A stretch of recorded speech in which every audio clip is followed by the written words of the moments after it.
নমস্কাৰ, মই জ্যোতিপ্ৰসাদ দেউৰী, মুগননায়া আগজনী, জয়কুণ্ডী। সকলোকে জনাবলৈ পাই মই সুখী হৈছোঁ যে মোৰ মৰমৰ ভাইটি লাৰা দেউৰীৰ কণ্ঠত এটি ধুনীয়া দেউৰী গীত আহি আছে।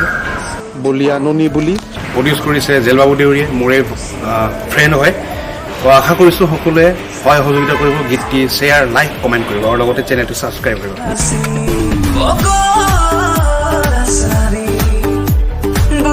নমস্কাৰ, মোক আজি মই চেনেলে আগো জুমিম।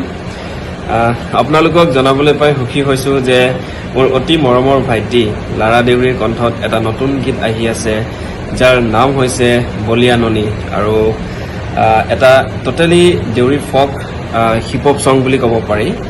আৰু ইয়াৰ প্ৰডিউচাৰ হৈছে আমাৰ সকলোৰে মৰমৰ চেনেহৰ জেলবাবু দেউৰী। গতিকে মোৰ ফালৰ পৰা বেষ্ট উইচেছ থাকিল টিমটোৰ কাৰণে। আৰু আগন্তুক জয়কুণ্ডী, সকলোকে নমস্কাৰ।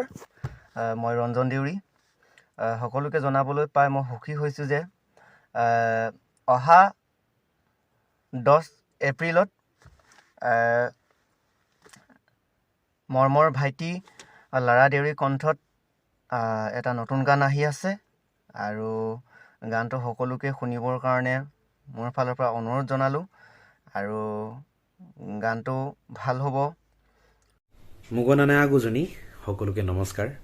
এটি সাংস্কৃতিক বতৰা লৈ আহিলোঁ আপোনালোকৰ মাজলৈ। বৰ্তমান প্ৰজন্মৰ আমাৰ সকলোৰে পৰিচিত এটা সুন্দৰ কণ্ঠৰ গৰাকী মাজুলীৰ লাৰা দেউৰী, আৰু এই লাৰা দেউৰীৰ কণ্ঠতেই অহা 10 তাৰিখে বলিয়া ননী শীৰ্ষক এটি গান শুভমুক্তি হ'বলৈ গৈ আছে, আৰু গানটো প্ৰডিউচ কৰিছে জেলবাবু দেউৰীয়ে। গতিকে সকলো সংগীত প্ৰেমীৰ